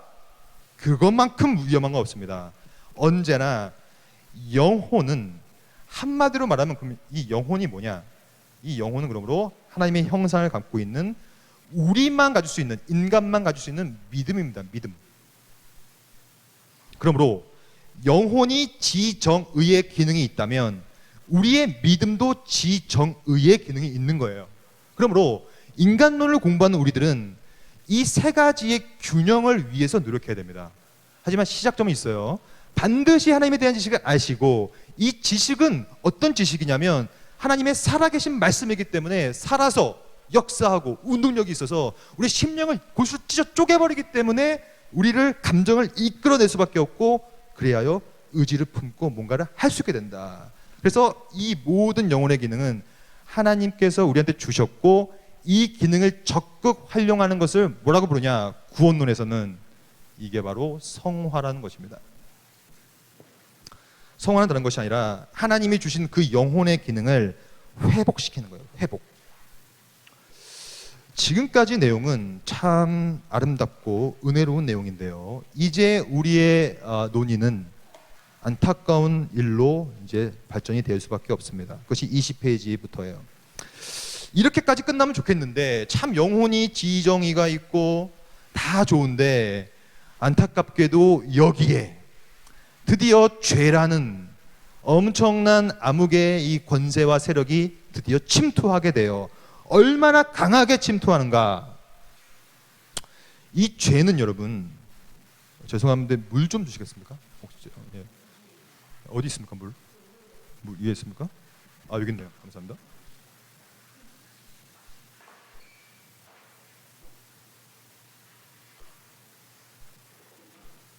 그럼 우리가 그 1시간 반인가요? 예, 우리 30분 정도 남았거든요. 여러분 잘 집중하고 계세요. 너무 좋습니다. 이렇게 의지를 불태우고 계시는 것을 제가 몰랐어요. 예, 제가 처음부터 진작 알았으면 말씀 안 들었을 텐데. 잘 보세요. 이제 30분 남았습니다. 우리가 30분 동안에 인죄론을 정리해 볼게요. 인죄론은 바로 이 영혼과 믿음의 기능에 직격탄을 날려버려서 우리의 지성을 어둡게 만들고 우리의 감정을 파괴시키고 우리의 의지를 파괴시키는 것으로부터 시작해요. 그것은 이미 창세기를 통하여 잘 드러납니다. 이 아담과 하와가 죄를 짓자마자 어떤 행동을 하는지를 잘 보면 돼요. 죄가 딱 들어오니까 일단 뭐 합니까? 숨기 시작합니다. 숨어요. 피해요, 하나님을. 즉 숨는다는 얘기는 관계가 깨져버린 거예요, 하나님과. 하나님을 더 이상 사랑하지 못하고 두려운 것, 즉 사랑이 두려움의 감정으로 변해버린 것이죠. 그리하여 이러한 감정의 변화와 지성의 변화는 같이 일어나는데, 원래는 이분은 사랑의 하나님이라고 생각했지만 이제는 공의의 하나님이라는 사실을 인식하게 돼요. 그게 알미 변하는 거예요. 그래서 공의의 하나님이 생기니 숨고 두렵고 이제 자신의 벗음을 알고 가리게 되죠. 즉 우리의 영혼이 이 죄가 있기 전에는 살아 있었어요. 얼마나 살아 있었냐면 아담의 지성이 폭발해가지고 모든 거에 이름을 다 줘버립니다. 얼마나 똑똑하면. 왜냐면 죄가 안 들어왔기 때문이죠. 그리고 하나님과 밀접한 교제. 저는 아담이 제일 부러워요, 어찌 보면. 왜냐, 하나님과 직접 죄 없는 상태에서 교제한 사람이거든요. 유일하게 하나님을 사랑하고 함께 대화하고 하나님과 더불어 함께 의지를 품고 했던 이 모든 아름다운 내용들이 죄가 들어옴으로 직격탄을 맞아서 얼마나 망가지냐면 아주 심각하게 망가지는데, 그것이 바로 우리가 좀 이따 배울 거지만 하나 여기다 적어 놓을게요. 너무 중요한 개념. 바로 전적으로 타락해버리는 결과가 일어나게 됩니다. 이걸 제가 좀 이따 말씀드릴게요. 그러면 왜 우리는 이렇게 될 수밖에 없었는가? 왜 지정의가 파괴됐는가? 그 이유가 20페이지에 보면 요한 1서 3장 4절이 등장합니다. 이게 죄에 대한 본질에 대한 정확한 성경적인 진술이에요. 읽겠습니다. 하나 둘 셋. 죄를 짓는 자마다 불법을 행하나니 죄는 불법이라. 이게 죄의 본질이에요. 죄는 뭐냐면 하나님의 법을 지키지 않는 것이 죄예요. 그러므로 이런 것입니다. 이게 이제 인간론과 구원론과 기독론을 이어주는 지점인데, 이거 잠시 설명드려 볼게요. 우리가 알다시피 인간은 하나님께서 창조하시고 우리한테 뭘 주셨냐면 약속을 주십니다. 선악과를 먹으면 정령 죽으리라, 먹지 않으면 영생하리라 라는 약속의 말씀을 주세요. 그래서 이거 소위 이제 언약시다라고 부르는데, 이걸 언약을 줍니다. 언약. 근데 이 언약을 지켰으면 좋았겠는데 이 언약을 파괴시킵니다, 아담이. 그래서 불법을 저질러요. 불법. 즉 이 말씀이라는 법을, 약속과 법을 어김으로 언약을 파괴시킴으로 불법의 결과가 오늘 본문에 나와 있는 것처럼 죄입니다. 그러면 이 죄를 해결할 수 있는 유일한 수단은 불법으로, 말씀이 깨졌기 때문에 죄가 들어왔기 때문에 이 죄를 해결하려면 어떻게 되겠습니까? 다시 깨어진 말씀을 다시 보내야 돼요. 그래서 말씀이라는 걸 주셨는데 깨트려 버렸기 때문에 이 깨어진 말씀을 회복하기 위하여 진짜 말씀 되시는 이분이 그리스도 그 자체죠. 말씀 그 자체. 말씀 그 자체를 보내기 위하여 구약 성경에서는, 구약 올드 테스먼트 구약에서는 계속 선지자를 보내서 내가 말씀을 보낼 거야, 메시아를 보낼 거야. 근데 다 잡아 죽이죠. 다 잡아 죽이지만 드디어 갈라디아서 4장 4절에 보면 때가 참에, 그때가 하나님의 작정했던데 때가 참에 드디어 이 여인의 몸에서 말씀이 육신을 입어 우리 가운데 거하심에라는 표현이 나와요. 이 거하심에는 출애굽기 모티브입니다. 출애굽기 보면 이 뭡니까? 장막을 세우잖아요. 그래서 장막을 세워서 그 장막 안에 하나님께서 거하시는데 그 거하심에를 얘기할 때 바로 그 말씀을 깨버렸기 때문에 불법이 죄가 들어온 상태를 회복시키기 위하여 그 말씀이 들어와서 이 말씀을 들음에서, 즉 그 말씀을 파괴해서 문제가 되었다면 이제는 그 말씀을 들음으로, 로마서 10장 17절, 들음으로 믿음이 나서, 이 믿음은 뭘 믿는 거냐면 바로 그리스도라는 말씀을 믿음으로 이제 다시 이 약속의 언약을 성취하는 이 구도를 언약 신학이라고 부릅니다. 그러므로 언약 신학은 결국에는 하나님의 말씀과 그 법의 깨짐과 그 법의 깨짐을 또 다른 진짜 되신 그 말씀이 오셔서 회복시키는 역사이기 때문에 결국에는 여러분과 제가 할 일은 뭐겠어요? 뭐에 집중해야 되겠어요? 말씀에 집중하라는 계시 의존 사색이라는 얘기를 제가 계속 드리는 거 아니겠습니까? 이거 외에는 방법이 없어요. 만약에 이거 외에 방법을 얘기하는 분이 있다면 저한테 전화 좀 주십시오. 제가 좀 상담 좀 하게. 잘못된 방식이거든요.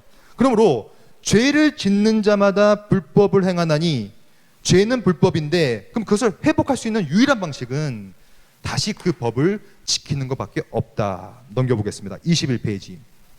그러면 이 죄가 이렇게 끔찍하다면 이 죄가 어디까지 우리한테 미친 것이냐, 이걸 보겠습니다. 이 관점은 여러분들, 제가 볼 때 이제 한 1시간 정도 강의를 하게 되면 여러분들 수준이 딱 드러납니다. 여러분 수준이 되게 높아요. 지금 보니까 아주 높기 때문에 지금까지 제가 학부 정도의 수준이었지만 이제 좀 대학원 수준으로 끌어올리겠습니다. 괜찮으시죠? 가능할 거라고 저는 믿어요. 그래서 이 죄의 범위를 얘기할 때는 조금 논의가 복잡하게 가야 돼요. 왜 복잡하냐면 로마 가톨릭과 개신교를 비교해야 되기 때문입니다. 그래서 그걸 좀 비교해 볼게요. 그래야지 과연 우리의 영혼의 죄가 어느 정도 영향을 미쳤는가를 깨닫게 되거든요. 그러면 종교개혁 신학은 한마디로 말하면 로마 가톨릭과 싸운 신학인데, 그러면 로마 가톨릭이 말하는 인간이 있어요. 이거 인간입니다. 인간. 제가 원래 그림을 기가 막히게 그리는데 시간 없으니까 이렇게 그립니다. 그리고 여기는 이제 개신교 인간이에요. 그래서 로마 가톨릭을 줄여서 로맨 캐톨릭시즘이라고 해서 RC라고 부르고요. 개신교는 프로테스탄트 리폼드라고 해서 개신교라고 불러요. 개혁 신학 개신교. 그러면 로마 가톨릭의 인간과 개신교의 인간은 달라요. 이게 이제 21페이지에 제가 정리해 놓은 것인데, 제가 이 설명을 듣고 읽으시면 이해가 갈 겁니다. 로마 가톨릭에서는 뭘 얘기하냐면 이렇게 얘기합니다. 하나님께서 창조하실 때 뭘 주냐면 자연적 의를 준다라고 가르쳐요. 여기서부터 저는 동의가 안 돼요. 왜냐? 성경에 나와 있지 않아요, 이런 말이. 근데 자연적인 의를 주는데 이 자연적인 의는 대표적으로 이성을 말한다고 얘기해요. 이성. 제가 지금부터 말씀드리는 내용은 다 토마스 아퀴나스가 말한 말입니다. 자연적 의를 주신다. 이성이다. 하지만 이 자연적 의로는 도저히 우리의 죄를 감당하지 못하므로, 특히 우리의 육신의 욕망들을 잠재우지 못하기 때문에 하나님께서 우리를 가엾이 여기셔서 뭘 주시냐면 초자연적인 의를 줬다라고 얘기해요. 초자연적 의. 근데 이것은 원래 주지 않았는데 우리를 가엾게 여겨줬기 때문에 나중에 줬다고 해서 이것을 덧붙였다고 그래요. 그래서 이건 덧붙여진 선물 해서 은사, 선물 이런 표현을 씁니다. 그래서 이거는 죄를 컨트롤하기 위하여 준 거예요. 초자연적 의를. 이 두 가지만 말해도 로마 가톨릭이 말하는 창조론이 얼마나 성경적이지 않은지가 드러나요. 뭐 이런 말이 없거든요, 성경에 보면. 근데 문제는 더 심해집니다.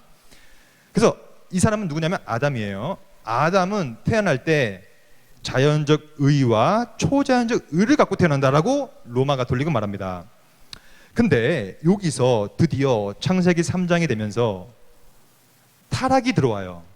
그러면 이 타락의 결과를 우리가 지금 배우려고 합니다. 로마 가톨릭에 의하면 이 타락 때문에 뭐가 없어지냐면, 뭐가 없어지겠어요? 바로 이 초자연적인 것이 없어졌다고 가리키는 거예요. 초자연적인 거. 이거 없다 이제. 타락 때문에. 그럼 남아있는 게 뭐냐? 여전히 남아있는 게 있어요. 그게 자연적 의예요. 그러니까 무슨 말이냐? 타락의 영향과 범위가 일부로 미치고 제한적으로 미친다는 의미예요. 맞죠? 이거 대학원 수준으로 좀 올렸더니 여러분 좀 이제 어려우신가? 예. 여러분 이거 가능합니다. 이해 가능해요. 의지만 품으면 돼요. 의지만. 무슨 말인지 알겠죠? 그러니까 초자연적 은사가 날아가 버리고 없어져 버리고 여전히 남아있는 것이 있는 게 로마 가톨릭 신학의 인죄론이에요. 즉 타락의 영향력이 크게 미치지 않는 거예요. 그러므로 로마 가톨릭에서는 뭐라고 얘기하냐면 이건 남아있잖아. 이걸 사용해서 너 선행도 하고 공로도 쌓고 그래서 이런 구조 가운데서 뭐가 나타나냐면 공로주의가 나타날 수 있는 것입니다. 이게 로마 가톨릭의 인죄론이에요. 잘못된 신학이죠. 그래서 종교 개혁자들이 노노노 안돼 이런 생각을 하면 안돼 라고 하면서 외친 게 뭐냐? 아담은 하나님의 형상으로 창조된 건 맞습니다 라고 했고요. 그것이 곧 영혼인데 그래서 이 영혼의 기능이 우리가 배웠던 지정의의 기능이었는데 타락이 들어옴으로 어떻게 됐는가? 존 칼뱅 선생님의 말을 들어보면 타락 때문에 뭐 일부가 남아있고 일부가 날아간 게 아니라 머리 끝에서부터 발끝까지 죄의 홍수에 빠져버렸다라고 써요. 홍수. 그래서 우리의 머리 끝에서 발끝까지 이걸 뭐라고 부르냐면 죄의 범위라고 불러요. 범위. 죄의 범위가 어디 하나 영향을 미치지 않은 것이 없다. 즉 이게 왜 중요하냐? 잘 보세요. 이게 너무 중요합니다. 여러분 지금 다 까먹어도 이거 꼭 기억하셔야 돼요. 잘 보세요. 정말 중요합니다. 잘 보세요. 이게 왜 문제냐면 결국에는 타락이 제한적으로 임해버리면 꽤 괜찮은 신뢰할 만한 인간이 생겨버려요. 그렇죠? 어느 정도 죄를 내가 영향을 받지 않은 부분이 있으니까 꽤 괜찮은 인간이 됩니다. 그래서 저는 이것을 어떻게 표현하냐면 로마 가톨릭의 인간은 꽤 낙관적인 인간입니다. 그러므로 스스로 뭔가를 할 수 있는 거예요. 이것을 세미펠라기오스라고 하는데 그거는 뭐 여러분들 나중에 한번 찾아보십시오. 제가 설명 못 드릴게요. 너무 길어서. 낙관적이라는 얘기예요. 낙관적. 내가 할 수 있어. 여기서는. 하지만 죄가 머리 끝에서부터 발끝까지 우리의 지정의 우리가 생각하는 것도 죄예요. 말하는 것도 죄예요. 뭘 해도 다 죄인 거예요. 우리는. 그렇게 될 때 우리는 어떻게 됩니까? 낙관적이 됩니까? 우리는 대단히 비참한 존재가 돼요. 여러분 이게 기독교 구원론의 핵심이에요. 내가 얼마나 비참함을 깨달아야만 그때 예수를 믿게 됩니다. 예를 들면 베드로 보십시오. 베드로가 예수를 만나죠. 예수님께서 베드로야 너 저기에다 그물을 던져. 딱 던졌어요. 그러니까 엄청 물고기를 잡았죠. 말씀을 만나고 말씀을 경험한 자가 어떻게 했습니까? 바로 예수님 앞에 부복하여 엎드려서 뭐라 그랬어요? 주여 나를 떠나소서. 나는 뭐다? 죄인으로서이다. 나는 낙관적입니다. 나는 좀 괜찮아요입니까? 나를 떠나소서. 왜 떠나라고 하십니까? 왜 떠나라고 했을까요? 그만큼 자기가 더러움을 느낀 거예요. 비참함을. 내가 나의 형상과 영혼이 지정이가 죄로 압도당했기 때문에 말씀 앞에 선 나는 너무 비참한 거예요. 그것을 깨닫는 것을 회심이라고 합니다. 그러므로 회심이 들어올 수 있는 여지는 여기는 없어요. 왜냐? 여기는 내가 할 수 있어요. 예수가 없어도 심지어 할 수 있어요. 그게 세미펠라기오스라는 거예요. 하지만 이 개념을 뭐라고 부르냐면 아까 제가 설명드렸던 것처럼 이것이 바로 전적 타락이라는 개념이에요. 우리 한번 이 개념을 따라 읽어봅시다. 전적 타락. 교회가 좋은 교회가 되면 될수록 우리 모두가 내가 얼마나 죄인임을 인정하는 교회가 좋은 교회입니다. 나는 죄인이에요. 내가 그래서 권사님보다는 죄인이죠. 내 장로님보다는 목사님보다는 내가 더 죄인이죠. 그러면 모두 다 저주 타락함을 깨달으면 누구를 바라보겠습니까? 예수를 바라보게 되겠죠. 근데 교회가 망가지려면요 의인이 넘쳐나는 거예요. 의인만. 내가 너보다는 낫지. 내가 너보다는 그래도 교회 성소 잘하지. 헌금을 내가 더 많이 내지. 내가 그래도 봉사도 많이 하지가 뭡니까? 그것은 로마 가톨릭의 낙관적 인간관이에요. 반드시 버리십시오. 저는 요즘에 한국 교회를 보면 너무 개신교인데도 로마 가톨릭적으로 생각을 하고 있어요. 내가 뭔가를 잘하는 것처럼. 이렇게 될 수가 없는 것입니다. 그래서 21페이지 볼까요? 21페이지의 내용은 제가 로마 가톨릭 관점, 개신교 관점을 비교해 봤고요. 여러분들 읽어보시면 제가 설명드렸던 내용들이 이해 가실 겁니다. 성경 구조를 좀 볼까요? 제가 읽습니다. 창세기 6장 5절이에요. 여호와께서 사람의 죄악이 세상에 가득함과 그의 마음으로 생각하는 모든 계획이 항상 악하다. 예레미야서 17장 9절 만물보다 거짓되고 심히 부패한 것은 마음이다. 누가 능히 알리로마는. 이것을 인정해야 됩니다. 우리 모두 다 개신교인으로서 전적 타락 개념을 인정해야만 그때 나의 공로가 아닌 그리스도의 공로가 그때부터 시작하게 되는 거예요. 넘어갑니다. 22페이지를 보면 근데 이 죄는 분명히 아담이 지었는데 왜 하필 내 죄가 되느냐의 문제입니다. 그래서 죄의 전가 개념과 죄의 결과 개념만 말씀드리고 오늘 강의를 마칠 거예요. 일단 이 전적 타락도 마찬가지고 이 모든 죄는 결국에는 아담과 하와가 지은 거거든요.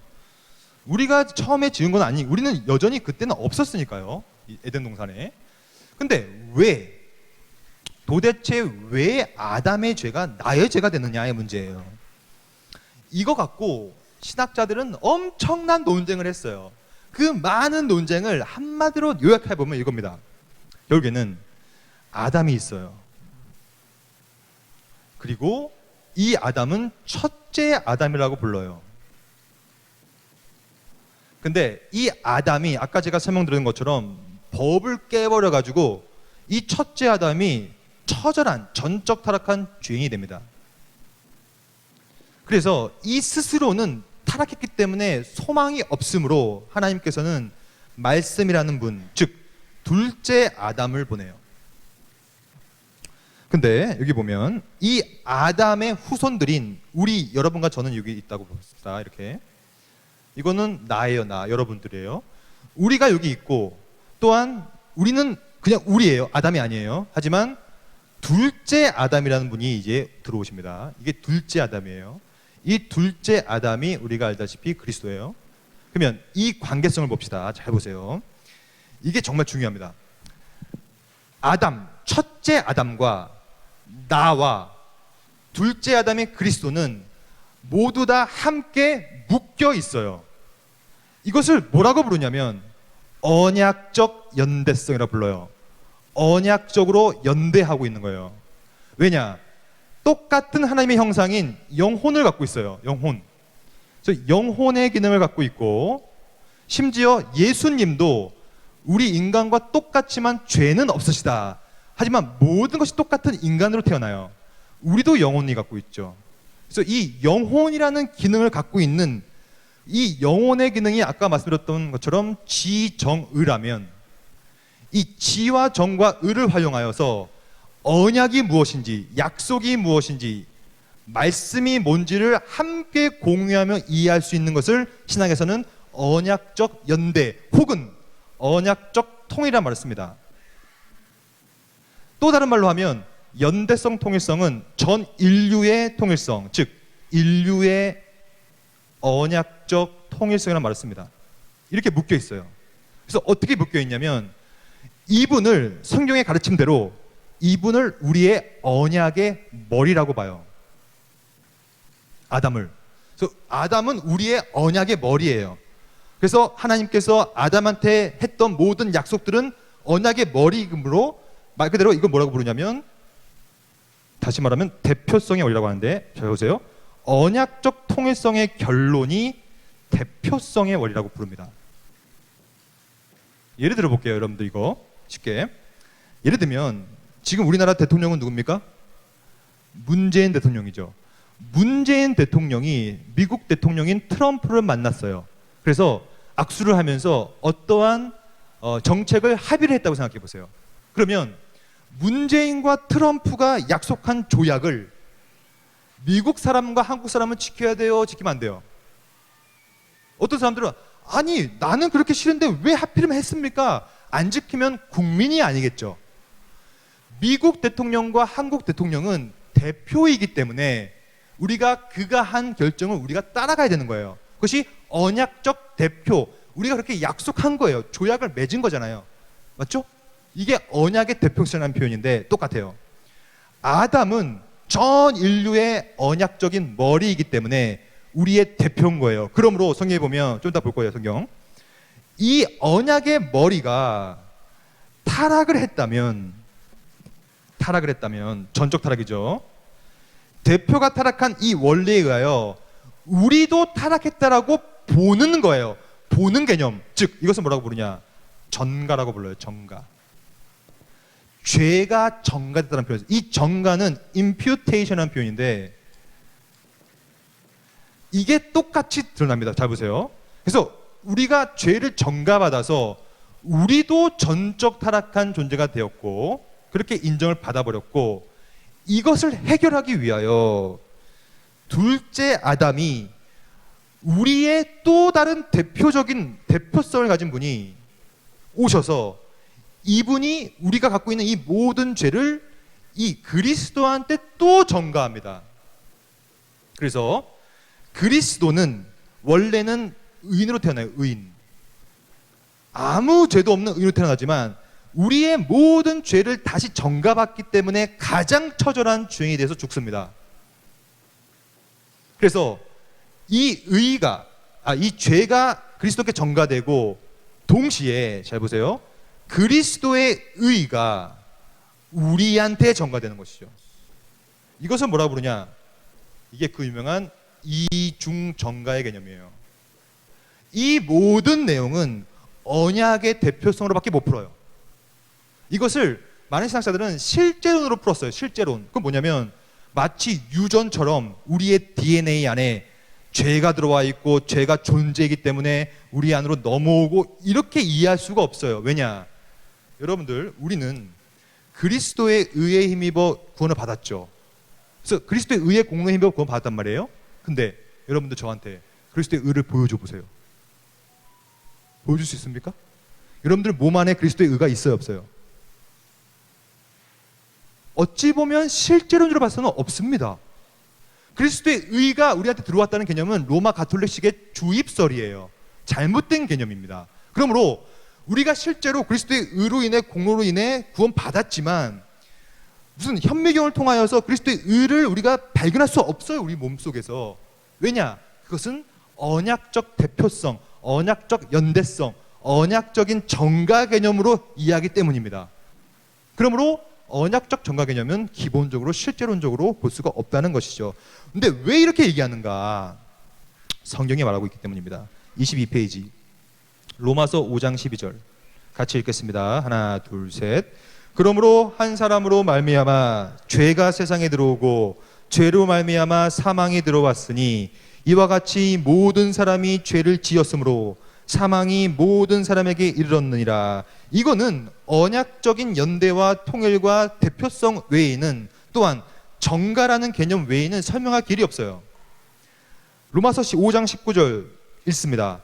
한 사람이 순종하지 아니함으로 많은 사람이 죄인 된 것 같이 한 사람이 순종하심으로 많은 사람이 의인이 되리라.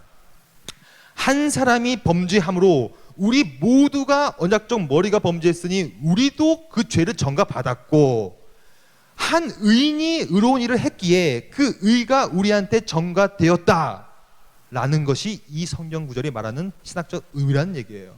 이해하시겠죠? 이렇게 이해하는 것이 가장 신학적으로 건전합니다. 물론 그 외에 너무나 많은 논쟁이 있지만 싹 다 제가 제거했어요. 왜냐? 여러분 헷갈려 버릴까 봐. 넘어갑니다. 마지막으로 23페이지를 우리가 보고 마칠 건데요. 23페이지는 결국에는 이 모든 죄악의 결과는 무엇이냐의 문제예요. 결과. 이게 참 눈물 없이는 못 보는 이제 이거죠. 왜냐하면 죄의 결과가 너무 처참하거든요. 여러분 죄의 결과는 크게 세 가지가 있다고 믿으면 됩니다. 죄는 우리한테 뭘 주냐면 첫째, 죄의 책임이라고 하는 죄책을 줍니다. 이것은 죄의 책임이라는 뜻이에요. 그리고 두 번째, 죄를 지으면 죄를 짓지 않을 때는 의인이었지만 죄를 지으면 죄인이 됩니다. 그래서 그것을 오염되었고 부패되었다는 말을 써요. 왜냐? 의인이 아니라 더 이상 이제 죄인이 되어버렸기 때문에 우리의 영혼이 오염되고 부패되었죠. 그러므로 성경에 보면 죄책과 오염이 있는 죄인은 죄의 삭은 사망이다라는 것이 소위 3대 죄의 결과라고 해요. 그러면 여기서 우리가 알아야 되는 내용은 뭐냐? 그리스도가 이 세 가지의 죄의 결과 중에 무엇을 가져가셨는가를 보고 우리가 맞출 거예요. 그러면 예수님께서 십자가에서 이 세 가지 중에 뭐를 감당하셨을까요? 일단 쉬운 것부터 봅시다. 그리스도께서 십자가에서 사역을 속죄 사역을 하셨는데, 이 속죄 사역은 첫째는 우리의 영적인 사망을 없애준 거예요. 그러므로 그리스도 안에 있는 자는 영생이 있습니다. 더 이상 영적인 사망을 경험하지 않아요. 그래서 예수를 믿는 사람들은 더 이상 사망, 물론 육체적인 사망은 하지만 영적인 사망이 없다는 얘기예요. 영생하게 되죠. 그러니까 분명한 사실은 3번은 가져갔어요, 예수님께서. 그리고 좀 어려운 것은 죄책은 어떨까요? 죄책. 예수님은 우리의 죄책을 가져갔을까요? 죄책을 가져가셨습니다. 그게 바로 로마서 8장 1절의 가르침인데, 예수 안에 있는 자에게는 결코 정죄함이 없다라는 표현이에요. 정죄함이 없다는 얘기는 더 이상 죄의 책임을 묻지 않겠다는 얘기예요. 더 이상 묻지 않아요. 그러므로 우리는 결코 정죄함을 받지 않아요, 예수를 믿으면. 그래서 예수님은 죄책도 없애줬어요. 즉 1번과 3번은 예수를 믿으면 사라집니다. 심지어 이 죄책은 과거의 죄책, 심지어는 현재 짓고 있는 죄책, 더 심지어는 미래의 죄책까지도 사라집니다. 죄책은 그래요. 죄책은 그게 예수 안에 있는 자에게는 결코 죄의 책임을 묻지 않겠다는 얘기예요. 하지만 여기서 우리가 오해해버리면 안 되는 것이, 죄의 결과 중에 두 번째 영역에 대해서는 그리스도께서 없애지 않으셨어요. 즉 우리는 죄의 책임은 없고 사망은 당하지 않지만 이제 더 이상 영적으로 여전히 안타깝게도 죄인이에요. 여전히. 그러니까 의인인 동시에 죄인이다. 이게 마르틴 루서가 얘기한 건데, 우리는 의인이에요. 왜냐? 죄의 책임이 없으니까. 하지만 여전히 죄인이기 때문에 제가 아까 여쭤본 것처럼 여러분과 저는 오늘도 내일도 죽기 전까지 죄를 짓습니다. 그래서 늘 오염과 부패 가운데서 살아가는 것이 우리예요. 그러므로 로마서 7장에 보면 오호라 나는 공고한 사람이로다. 누가 나를 이 죄의 사망의 몸에서 건져내랴. 여전히 그리스도의 하나의 법으로, 하나의 이 그리스도의 법이 있지만 또 다른 죄의 법이 부딪힘으로 공고한 것이죠. 늘 오염되는 거예요. 그러므로 우리가 할 것은 뭐냐? 그리스도의 의의 공로에 힘입어 죄책은 사해졌지만 죄의 결과 중에 두 개는 없어졌지만 오염과 부패가 남아있으니 뭘 해야 된다? 매일매일 두루마기를 빨아야 된다. 이게 뭡니까? 이게 바로 성화입니다. 만약에 여러분들이 예수님이 2번까지 가져갔다는 것을 얘기하면 안타깝게 여러분들은 구원파가 됩니다. 구원파는 뭐냐면 1, 2, 3번을 싹 다 그리스도께서 없앴다는 얘기예요. 그러면 예수를 믿으면 이제 더 이상 성화의 삶을 살 필요도 없고요. 막 살아도 어떻게 됩니까? 구원받아요. 막 살아도. 그게 구원파 논리입니다. 이거 다른 말로 하면 반율법주의라고 하죠. 근데 이러한 반율법주의는 제가 볼 때 예수님의 속죄 사역의 결과에 대한 오해예요. 지금은 여전히 우리는 여전히 오염되어 있고 부패되어 있기 때문에 매일매일 성화를 살고 회개를 해야 되며, 여러분 보세요. 반율법주의자들은 17세기에 영국에서 살았는데 뭐라고 얘기했냐면, 그러므로 예수님께서 1, 2, 3번을 다 가져가셨기 때문에 우리는 회개 기도할 필요도 없다라고 얘기했어요. 근데 여러분 회개할 필요 있어 없어요? 여전히 우리는 오염되고 부패했기 때문에, 즉 정리합니다. 예수님은 죄책과 사망 가져갔지만 오염과 부패까지 가져가지 않았기 때문에 우리는 영화 때까지 성화의 삶, 견인의 삶을 살아야 되는 이유가 바로 여기 있는 것입니다. 이해하시겠죠? 그래서 23페이지 보면 로마서 6장이 나오죠. 로마서 6장에 보면 죄의 삭은 사망이다. 그리하여 이사야서에 보면 너희 죄악이 너희와 너희 하나님 사이를 갈라놓았고 죄가 그의 얼굴을 가리워서 너희에게 듣지 않으시게 하심이다 라고 하면서, 제가 지금까지 설명드렸던 내용이 죄의 결과들이 여기 다 나와 있거든요. 한번 읽어보시고요. 정리를 해보겠습니다. 왜 이 죄악의 결과를 아는 것이 중요하냐? 결국에는 우리가 여전히 죄인이기 때문에 이것을 배운 우리가 바라봐야 될 대상은 바로 그리스도 예수밖에 없다는 얘기예요. 우리가 인간론을 지금 공부했고요. 짧게 봤지만 핵심적인 것은 많이 배웠어요, 여러분들이. 이제 우리가 다음 주에는 기독론, 즉 그리스도론을 배우는 이유가 바로 여기 있는 거예요. 인간론을 배우지 않고 나의 비참함을 경험하지 않고 회개를 하지 않는 자에게는 예수가 필요 없습니다. 왜냐? 내가 할 수 있으니까, 낙관적이니까. 하지만 이 죄의 결과가 얼마나 비참한지를 깨닫는 우리들은 이제 우리 모두가 누구를 바라볼 수 있겠어요? 바로 다음 주에 배울 예수 그리스도를 바라보는 거예요. 그래서 23페이지에 보면 마지막에 묵상해 보면요, 제가 지금까지 이렇게 열을 내면서 죄의 비참한 결과들을 말하는 이유는 한마디로 말씀드리면 예수 그리스도를 바라보기 위함이에요.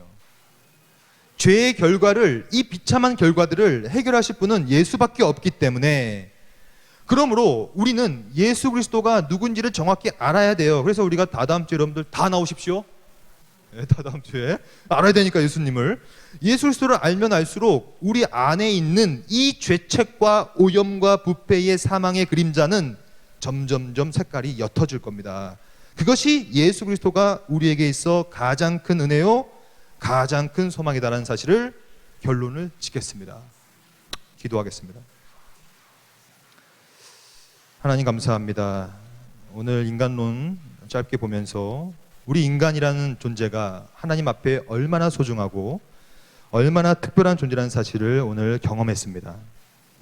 그럼에도 불구하고 우리는 하나님의 법을 어겼고 죄가 들어와서 우리의 영혼의 모든 기능들이 왜곡되어졌고 파괴되어졌습니다. 이제 우리가 할 것은 여전히 남아있는 이 오염과 부패, 이것을 매일매일 씻게 만들어주시고 성화의 삶을 통하여 더욱더 그리스도의 형상을 닮는 자들이 될 수 있도록 우리를 축복하여 주시옵소서. 이 귀한 시간 헛되이 보내지 않게 하시고 집중하여서 이 귀한 신학을 잘 듣고 내 지정의에 새롭게 하는 데 있어서의 귀한 수단으로 삼을 수 있도록 하나님 인도하여 주시옵소서.